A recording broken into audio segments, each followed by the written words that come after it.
আসসালামু আলাইকুম প্রিয় দর্শক, অন্য মঞ্চের আলাপচারিতায় আপনাদের সকলকে আমন্ত্রণ জানাচ্ছি। এখনকার আলোচনার বিষয় হলো ট্রাম্প মোদি তিক্ততার অবসানে ইউনূসের পালাবার এবং হাসিনার ফেরার দিন এগিয়ে এলো। গত ফেব্রুয়ারিতে হোয়াইট হাউসে প্রেসিডেন্ট ট্রাম্প ও প্রধানমন্ত্রী মোদির সাক্ষাতের পর সাংবাদিক বৈঠকে বাংলাদেশ নিয়ে এক প্রশ্নের উত্তরে ট্রাম্প বলেছিলেন বাংলাদেশের বিষয়টি উনি প্রধানমন্ত্রীর ওপরে ছেড়ে দিচ্ছেন। তারপর গত কয়েক মাসে বাংলাদেশ নিয়ে ট্রাম্প অন্যরকম ভাবনা চিন্তা করেছেন এবং মোদির সঙ্গে তার দূরত্ব বেড়েছে। মোদি বাংলাদেশ থেকে ইউনূস শাসনের অবসান চান ও ফ্রি ও ফেয়ার অ্যান্ড ইনক্লুসিভ ইলেকশনের মাধ্যমে নির্বাচিত সরকার চান। পক্ষান্তরে ট্রাম্প বাংলাদেশের স্বার্থ বজায় আমেরিকান স্বার্থ বজায় রাখতে আওয়ামী লীগকে বাদ রেখে ইলেকশন চান। আবার এখন যখন মোদি ও ট্রাম্পের মধ্যে সম্পর্কে তিক্ততা কাটতে চলেছে, কেটে গেছেই অনেকটা, তখন এর কি প্রভাব পড়তে পারে বাংলাদেশে? বাংলাদেশে ও ভারতে নতুন রাষ্ট্রদূত হয়ে যারা আসছেন তাদের ভূমিকাই বা কেমন হবে? এই বিষয়গুলো নিয়ে এখনকার আলোচনা। গত ফেব্রুয়ারিতে হোয়াইট হাউসে প্রেসিডেন্ট ট্রাম্প ও প্রধানমন্ত্রী মোদির বৈঠকের পর বাংলাদেশ প্রশ্নে ট্রাম্পের অবস্থান স্পষ্ট ছিল। তিনি সাংবাদিকদের বলেছিলেন, বাংলাদেশে আমাদের কোনো ভূমিকা নেই। এটি এমন বিষয় যা প্রধানমন্ত্রী মোদি দীর্ঘদিন ধরে কাজ করছেন। আমি বাংলাদেশের বিষয়টি প্রধানমন্ত্রীর হাতে ছেড়ে দিচ্ছি। এই মন্তব্য ইঙ্গিত দিয়েছিল যে মার্কিন যুক্তরাষ্ট্র বাংলাদেশের রাজনৈতিক পরিস্থিতিতে সরাসরি হস্তক্ষেপ করবে না এবং ভারতকে এই অঞ্চলে নেতৃত্ব দেওয়ার সুযোগ দেবে। বৈঠকে মোদি বাংলাদেশের সাম্প্রতিক ঘটনাবলী এবং হিন্দু সংখ্যালঘুদের উপর আক্রমণের বিষয়ে তার উদ্বেগ প্রকাশ করেছিলেন। ভারতের পররাষ্ট্র সচিব বিক্রম মিশ্র জানিয়েছিলেন যে প্রধানমন্ত্রী বাংলাদেশের পরিস্থিতি নিয়ে তার দৃষ্টিভঙ্গি এবং উদ্বেগ সেটা ট্রাম্পের সাথে ভাগ করেছেন। সেটা সেই ফেব্রুয়ারির কথা। তারপর ট্রাম্প মোদি সম্পর্কে সাম্প্রতিক উত্তেজনা বিষয়টা অনেকটা ঘুলিয়ে দেয়। সেপ্টেম্বর 2025-এ ভারত মার্কিন সম্পর্ক একটি চ্যালেঞ্জিং মুহূর্তের মধ্য দিয়ে এসছে। ট্রাম্প সোশ্যাল মিডিয়ায় লিখেছিলেন যে আমেরিকা ভারত এবং রাশিয়াকে গভীরতম অন্ধকারতম চীনের কাছে হারিয়ে ফেলেছে। এটা ট্রাম্পের ভুল স্বীকার।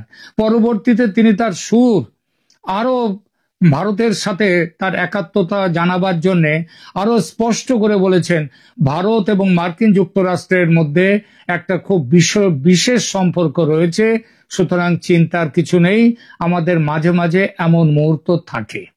এর জবাবে মোদি দ্রুত প্রতিক্রিয়া জানিয়ে এক্সে পোস্ট করেন, প্রেসিডেন্ট ট্রাম্পের মনোভাব এবং আমাদের সম্পর্কের ইতিবাচক মূল্যায়নের জন্য আমি গভীরভাবে কৃতজ্ঞ এবং তাকে সম্পূর্ণভাবে সমর্থন করি। ভারত এবং মার্কিন যুক্তরাষ্ট্রের একটি খুব ইতিবাচক এবং দূরদর্শী ব্যাপক ও বৈশ্বিক কৌশলগত অংশীদারিত্ব রয়েছে বলেও জানান নরেন্দ্র মোদি।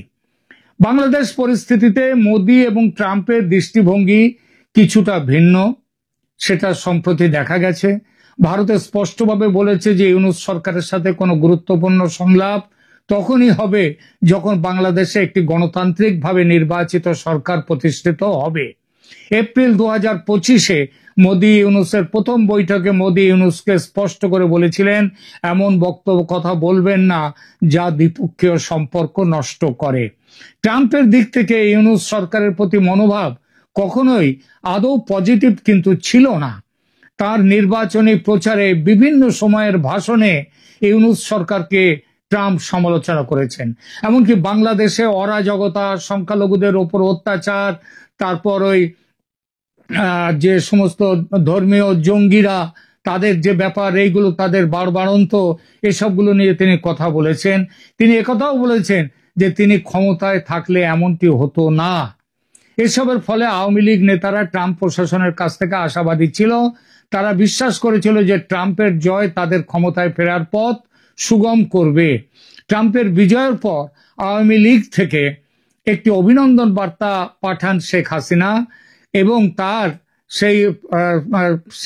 জবাবে আবার প্রেসিডেন্ট ট্রাম্পও হাসিনাকে একটি অভিনন্দন বার্তা পাঠান এবং সেই অভিনন্দন বার্তায় শেখ হাসিনাকে তিনি প্রধানমন্ত্রী হিসেবে উল্লেখ করেন।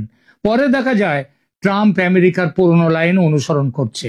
এখানেই বাংলাদেশ বিষয়ে ভারত ও আমেরিকার ভিন্ন পথে চলা শুরু হয় এবং সম্পর্ক খারাপ হতে থাকে।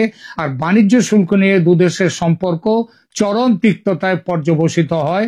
এরপর ইউনূস সরকারের উপর ভর করে আমেরিকা তার ভূ রাজনৈতিক স্বার্থগুলো, যেমন হিউম্যান করিডর, বাংলাদেশের সামরিক ঘাঁটি তৈরি, সেন্ট মার্টিনস আইল্যান্ডের দখল, এইসব বিষয় নিয়ে এগোতে গেল তখন সংঘাত শুরু হলো ভারতের সঙ্গে। আমেরিকার chargé d'affaires Tracy Ann Jacobson যেভাবে তৎপর হয়ে উঠলেন এবং ক্রমশ ইউনূস সরকারকে পুতুল সরকারে পরিণত করার চেষ্টায় মেতে উঠলেন, এমনকি প্রধান বিচারপতির ওপর চাপ সৃষ্টি করে সন্ত্রাসী জঙ্গিদের জেল থেকে মুক্ত করতে শুরু করলেন, জঙ্গি নেতাদের। আওয়ামী লীগকে বাদ দিয়ে নির্বাচনের মাধ্যমে তারেক রহমানকে প্রধানমন্ত্রী করে সরকার গঠনের চেষ্টা শুরু করলেন। ভারত তখন তার ঘোর বিরোধিতা শুরু করতে থাকলো। ভারত চায় ইউনূস সরকারের মতো অবৈধ দখলদার সরকারের চলে যাওয়া এবং অবাধ, সুষ্ঠু, অন্তর্ভুক্তিমূলক নির্বাচনের মাধ্যমে দেশে একটি নির্বাচিত সরকার আসুক ক্ষমতায়। এটা শুধু ভারতের একক চাওয়া নয়। চীনের জিয়ানটিনে সদ্য সমাপ্ত এসসিও সামিটের সাইডলাইনে এই বিষয়ে চীন ও রাশিয়াও ভারতের সঙ্গে সহমত হয়েছে।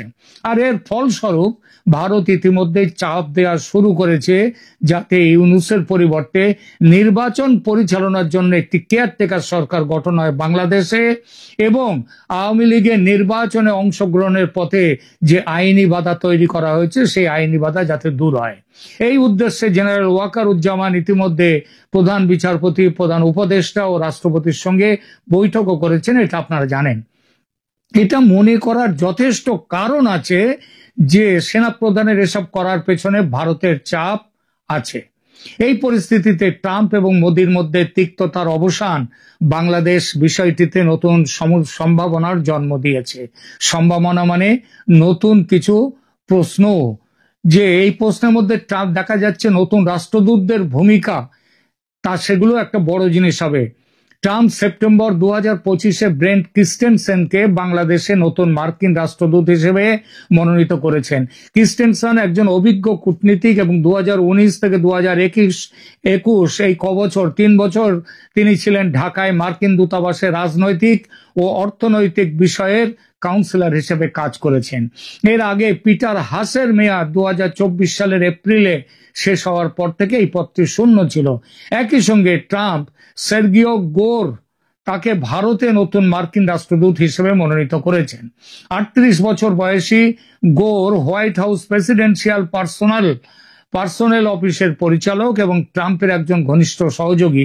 যদিও তার কূটনৈতিক অভিজ্ঞতা সীমিত, তবে ট্রাম্পের সাথে তার ব্যক্তিগত সম্পর্ক ভারত মার্কিন আলোচনায় গুরুত্বপূর্ণ ভূমিকা পালন করতে পারে এবং বাংলাদেশেও তার প্রভাব দেখা যেতে পারে।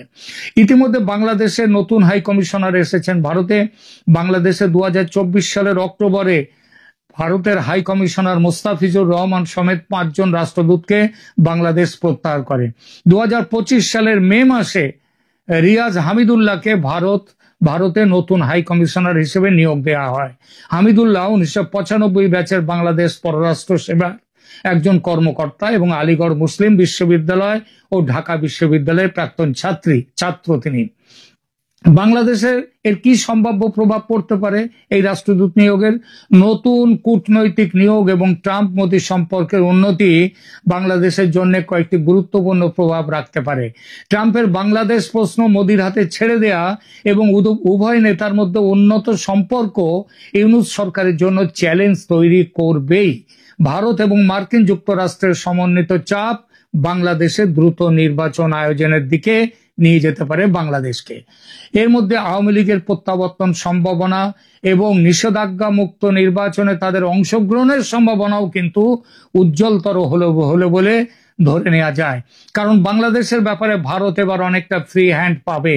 এই ফ্রি হ্যান্ড ভারতকে দিতে বাধ্য আমেরিকা। এটা যত না প্রেম ভালোবাসা, তার চেয়ে অনেক বেশি ভূ রাজনৈতিক বাধ্যবাধকতা। ইউনূসের বিদায় হয়ে কেয়ারটেকার সরকার প্রতিষ্ঠা, তারপর নির্বাচনে শেখ হাসিনার অংশগ্রহণ, এসবই হবে। জ্যাকবসনকে সরিয়ে ক্রিস্টেনসেনকে বাংলাদেশের রাষ্ট্রদূত হিসেবে নিয়োগ, ট্রাম্পের ঘনিষ্ঠ সহযোগী গোরের ভারতে নিয়োগ ইউনূস সরকারের উপর গণতান্ত্রিক প্রক্রিয়া দ্রুততর করার জন্য আরো চাপ দেবে। বর্তমান পরিস্থিতিতে বাংলাদেশ একটি গুরুত্বপূর্ণ মোড়ে দাঁড়িয়ে আছে, যেখানে আঞ্চলিক ও আন্তর্জাতিক শক্তিগুলোর পুনর্বিন্যস্ত সম্পর্ক তার ভবিষ্যৎ রাজনৈতিক দিক নির্ধারণে গুরুত্বপূর্ণ ভূমিকা পালন করবে। সব মিলিয়ে বলা যায় ইউনূস সরকারের পতন ঘনিয়ে এসেছে।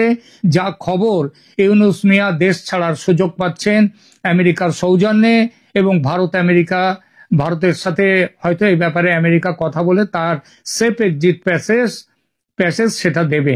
তার যাওয়ার এবং শেখ হাসিনার দেশে ফেরার দিন চূড়ান্ত করার প্রক্রিয়া চলছে দিল্লির সাউথ ব্লকে।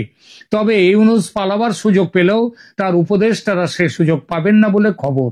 ওয়াকারুজ্জামান আছেন প্ল্যান এক্সিকিউশনের দায়িত্বে, কারণ বাংলাদেশে তিনি এখন ভারত এবং আমেরিকা এবং সেই সাথে কিন্তু সাংহাই কোঅপারেশন অর্গানাইজেশনের ত্রিশক্তি চীন, ভারত, রাশিয়ার এই পুরো শক্তির তিনি হচ্ছেন ফ্রন্টম্যান ওয়াকারুজ্জামান।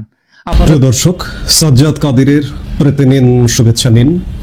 এই মুহূর্তে আপনাদের সামনে কথা বলতে এসে আওয়ামী লীগের মিছিল দীর্ঘ থেকে দীর্ঘ হচ্ছে, মুক্তির সম্ভাবনা ততই বাড়ছে।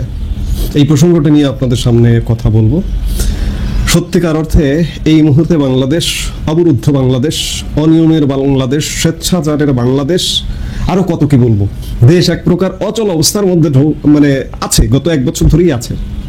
গতকালকে উত্তাল অবস্থা দেখলেন দেশের বিভিন্ন অঞ্চলে। কক্সবাজার উত্তাল, রাজবাড়ির গলন্দে নুরা পাগলা এক পীরের দরবারে পীরের লাশ পুড়িয়ে দেওয়ার মতো উত্তাল।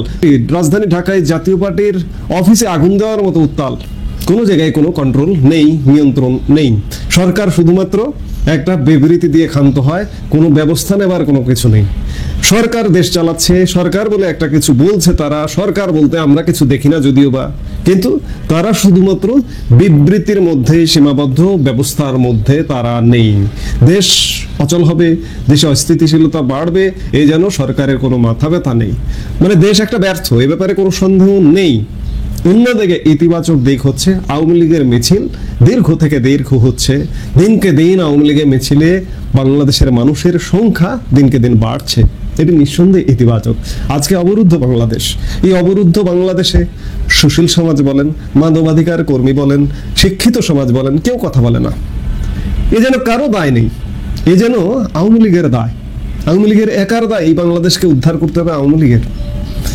এখন দায় পড়ে গেছে যেহেতু আওয়ামী লীগ এই দায়িত্ব পালন করবে। এই পালন করবে যে সেটির বহিঃপ্রকাশ ইতিমধ্যেই ঘটছে। আমরা কদিন আগে 2 মাস আগেও দেখতাম এখানে একটু খণ্ড মিছিল, ওখানে 20 জন, ওখানে 30 জন, ওখানে 40 জন। কিন্তু গতকালকে রাজধানী ঢাকার সারা দেশের মানুষের উদ্দেশ্যে এটা বলতে চাই যে গতকালকে রাজধানী ঢাকায় আওয়ামী লীগের মিছিলের যে চিত্র দেখা গেছে, বিশেষ করে তেজগাঁ এলাকায়, ঢাকা মহানগর উত্তরের হাজার হাজার লোক সংখ্যা, আওয়ামী লীগের মিছিল লম্বা হচ্ছে। রাজধানীতে ফের ঝটিকা মিছিল করেছে নিষিদ্ধ থাকা আওয়ামী লীগের নেতাকর্মীরা শুক্রবার বেলা 2টার দিকে জুমার নামাজের পরে। আমার আরো বিষয়টা ভালো লেগেছে যে জুমার নামাজের পরে ইসলাম নাম দিয়ে শুধুমাত্র ইসলামিস্টরা, আওয়ামী লীগদের ইসলাম নেই, আওয়ামী লীগরা ধর্মকর্ম করে না। গতকালকে যেটি হয়েছে, জুম্মার নামাজের পরে নামাজ পড়ে আওয়ামী লীগের লোকজন মিছিল করেছে নামাজের পরে। এটাই তো হওয়া উচিত। ইসলাম তো কাউকে দায়িত্ব দিয়ে দেওয়া হয়নি, কাউকে লিজ দিয়ে দেওয়া হয়নি, জামাত শিবিরকে লিজ দিয়ে দেওয়া হয়নি, কিংবা ইসলাম নাম দিয়ে যে রাজনৈতিক দলগুলো করে তাদের হাতে লিজ দিয়ে দেওয়া হয়নি।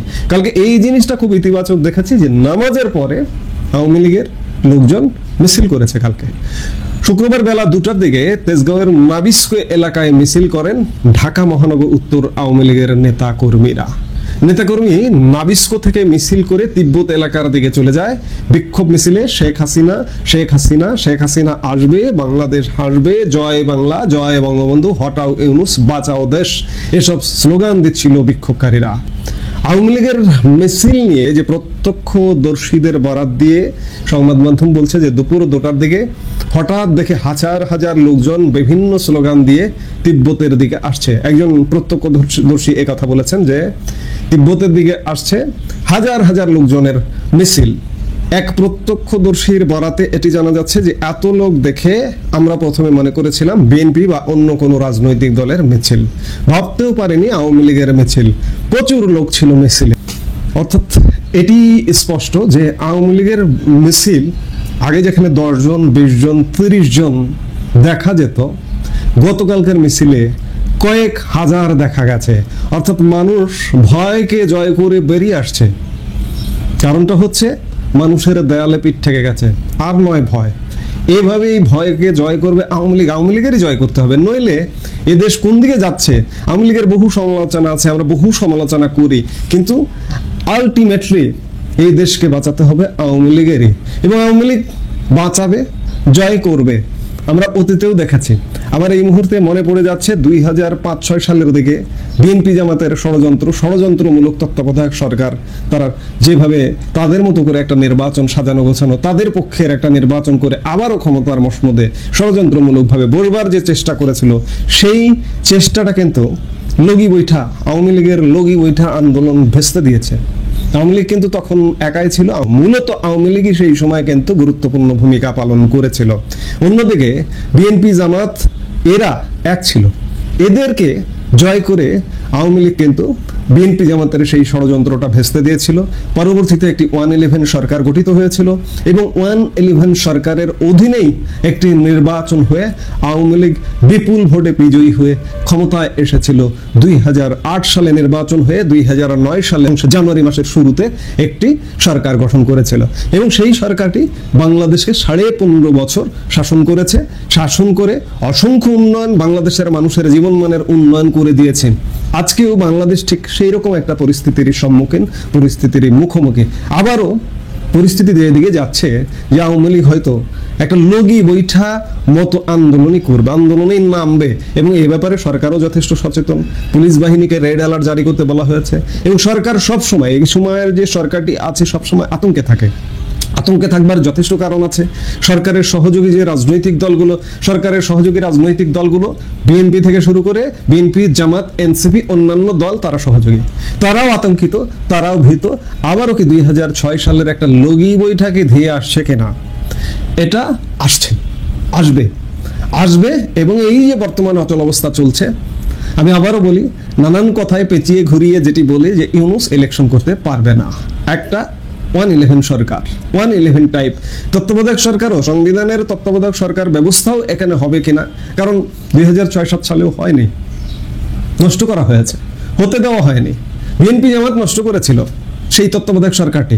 আজকে তত্ত্বাবধায়ক সরকার নষ্ট করার যাবতীয় দায় দায়িত্ব দেওয়া হয় আওয়ামী লীগকে, কিন্তু এর মূল দায় দায়িত্ব কিন্তু বিএনপি জামাতের।